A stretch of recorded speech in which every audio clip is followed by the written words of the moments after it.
Hey, what's going on, everybody? Welcome back to another episode of Bring the Juice. So, guys, in this episode, I wanted to talk about some players who I believe deserve more playing time for the Colts this season. Now, I did one of these last year during the bye week.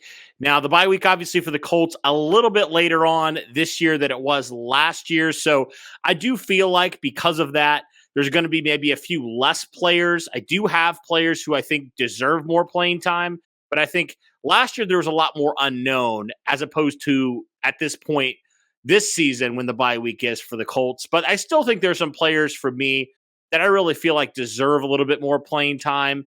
So I'm just going to start with 5 guys that I have here that I personally believe deserve a little bit more playing time for the Colts down the stretch. The Colts have 4 more games on the schedule this season, trying to make a playoff push at a 7-6 record right now. And I believe some of these players, if they get a little bit more playing time, could really contribute in a big way to the team's success moving forward. So for me, number 5, just making this list has to be, for me, a guy who had a really nice game on Sunday against Houston, and that's Komoko Turay. Now, my goodness, Komoko Turay, the last couple weeks, besides this last week, he's basically been invisible, right? He had a couple weeks there where he looked really good to start the season, and then he's virtually been invisible. Nobody's really known what's happened with Komoko Turay. Even on third down situations, he hasn't necessarily even been in the football game. So a lot of people just kind of assume maybe the Colts gave up on him and maybe they're just going to move on from him. But on Sunday, he had a really nice game against Houston. He had 2 sacks. He had multiple pressures where he probably should have had at least 3 or 4 sacks. Ended the day with 2 sacks, kind of ended that game, sealed it officially with a sack on 4th down against Davis Mills and the Texans offense. Now, granted, not a good offensive line, not even average. I hesitate to even say a bad offensive line because I think that might be doing them credit there, might give them more credit than they deserve. An atrocious offensive line of Houston. Komoko Turay took advantage of it. So how much, do you weigh that against when you're playing some of these teams that aren't going to have these bad offensive lines? But I still think he deserves more playing time because he got some pressure off the edge. He was consistently disrupting the quarterback, whether it was Tyrod Taylor, whether it was Davis Mills. He was consistently getting pressure back there. And on a Colts team that's really searching, desperately trying to find that pressure off the edge, the counterpart, if you will, to Kwity Paye, I think Komoko Turay is at least in need of more looks down the stretch here because, honestly, he's your best athlete in terms of pure pass rusher. And I think you'd almost be doing the team a disservice if you don't at least give him a few more looks, especially after how great of a performance he had on Sunday. And hopefully that 2-sack performance can build his confidence a little bit. I kind of felt like his confidence was a little bit shot this year. So I'm hoping that that game kind of energized him, gets him back maybe closer to that 2019 form where he was absolutely dominant the first couple weeks of the season before that gruesome injury he had. So Komoko Turay just makes my list here because I think he deserves a little bit more playing time. I think for me, number 4 has to be, staying with the defensive line, has to be Taylor Stallworth. I mean, Taylor Stallworth has been one of the best pleasant surprises this year. Came in last year, really was more of that one technique guy behind Grover Stewart. Didn't really offer much, I guess, in the pass rush department.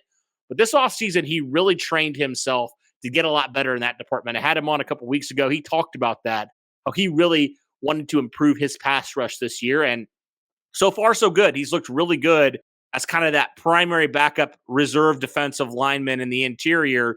And not just a backup to Grover Stewart, but also now been able to back up Buckner and get a little bit more juice in the pass rush department. And so obviously he's low on this list because I do feel like he doesn't deserve much more playing time. I mean, but how good he's been playing, I think he does deserve some. But because of the simple fact that the Colts have Grover Stewart and they have DeForest Buckner, I think is a reason why he's not going to get much more playing time. But I certainly think he's played well enough to warrant more of that. So it doesn't have to be a tremendous jump in snaps. I would just like to see him continue to get snaps, continue to produce with what he's given.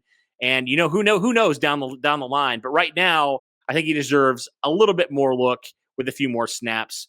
For me, I got to go number 3. Now, this is where it gets kind of interesting, guys, because the top 3, I think, are guys that we can all kind of agree with. Number 3 for me has to be George Odum because the fact now Khari Willis is back. I thought George Odum might get a chance at free safety in the game in Houston, pairing with Corey Willis, who came back off of IR. I thought maybe that could make a nice matchup. The Colts elected to go with Andrew Sendejo, a move I still frankly don't like. I do think George Odum deserves more reps. He probably honestly deserves that starting spot at free safety at this point. But the Colts like him on special teams as well, so it's kind of hard. But personally, I want to see him over Sendejo. I think he deserves to be the starter there at free safety, but we'll see what happens there. Simply the fact that Sendejo has been terrible also contributes to me putting him higher on the list than some of these other guys. So I do think I want to see personally George Odum get some more snaps down the line here, because you're going to be playing some really good quarterbacks. You're going to be playing Mac Jones in a couple weeks. You're going to be playing Kyler Murray, Derek Carr, even Trevor Lawrence. So you're going to need to be on your A game, especially stopping the pass. So I do want to see George Odum get more run. I feel like he's always filled in well. I would like to see him get more of an expanded role, especially with Julian Blackmon out for the year. So for me, number 3 has to be George Odum at safety. Number 2 for me has to be Kylen Granson. Now, Kylen Granson has been getting a little bit more run at tight end the last couple weeks. A few more snaps. Didn't have a great game on Sunday, but it seems like the last couple weeks before that, he had been coming up with one clutch catch about every week, right? And you want to see more where he can provide for this football team, right? Especially vertically. Like you think about it, Colts don't really have a vertical threat outside of Kylen Granson. Jack Doyle's old reliable. Mo Alley Cox is more of that physical freak, red zone target.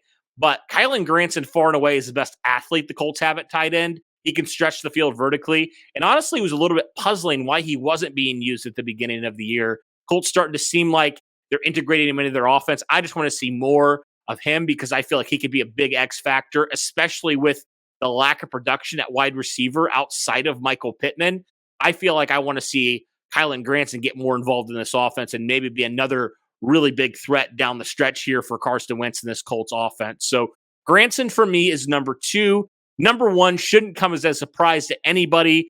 If you've watched this podcast, if you've seen me tweeting, you know that I say Ashton Doolin absolutely deserves more snaps in this offense. Last 2 weeks, he's had 2 big plays, 2 touchdowns. He had the 60-plus yarder against Tampa Bay. Then he had the only passing touchdown of the day last week against Houston.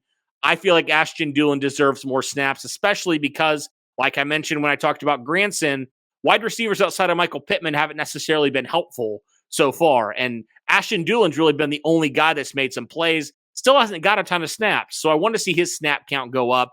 I get it. He's really good on special teams. He leads the NFL in special teams tackles. He had a tremendous punt down within the 5-yard line on Sunday. So it's a fine balance. But I think personally, Ashton Doolin can help you out a lot on offense. And the Colts would be wise, in my opinion, to give him more snaps down the stretch, because you're going to be playing some really good defenses. You're going to be playing New England, which we know how good New England is. They try to take away your targets, right? They're going to try to probably take away Michael Pittman. So what's going to happen? The Colts are going to need somebody like Ashton Doolin to really step up in a game like that. And then down the stretch, if you get to the playoffs, you're going to need a legitimate number 2 wide receiver to complement Michael Pittman Jr. down the stretch. So for me, Ashton Doolin deserves more of a look, because he's produced every time he's been on the field. But guys, that's my list here for the 5 Colts I believe deserve more playing time. Let me know what you guys think. Is there a player that I missed? I was just thinking about this. I was like, I could probably put that player on there or this player on there. There's probably a player I missed. Let me know in the comments below, but that'll do it for this one, guys. Thank you so much for tuning in. Really appreciate all your support. And as always, go Colts.